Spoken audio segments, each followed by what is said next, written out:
Birini sürgüne, birini toprağa, ne yiğitler gitti meçhul yollara. Vurulup düşen dostum kara toprağa, dağlar çiçek açar açmaz yine gelirim. Vurulup düşen dostum kara toprağa, dağlar çiçek açar açmaz yine gelirim.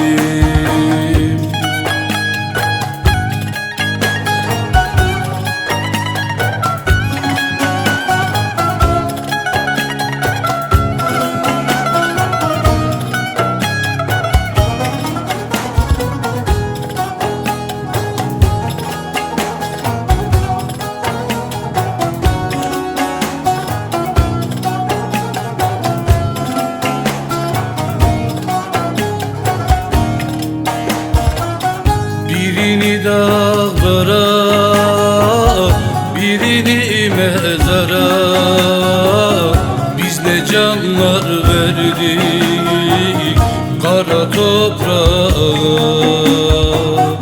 Düşmek yıkılmak yok, yok bu kavgada. Dağlar çiçek açar açmaz yine gelirim. Ağlamak, sızlamak yok, yok bu kavgada. Dağlar çiçek açar açmaz yine gelirim. Bir akşamüstüydü, düştüler toprağa birer birer. Toprak alır koynuna, toprak alır koynuna bir ömür. Bahar gelince, bahar gelince açar dağlardan nevroz çiçekleri. Her insanın hayalidir doğduğu yerde yaşamak. Koşmak vardı, koşmak vardı şimdi bozkırlarda.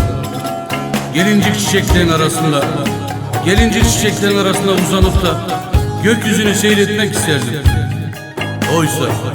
Oysa her tarafı taş duvarlarla çevrilmiş. Nemli odalarda değil anne. Dağlarda ölmek isterdim. Yanı başında, koynumda ölmek isterdim anne.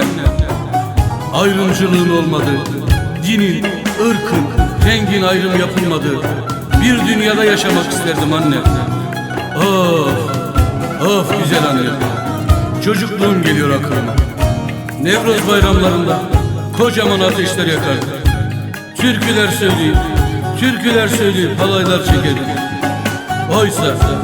Oysa kanadı kırılmış, kafese kapatılmış kuş gibiyim şimdi.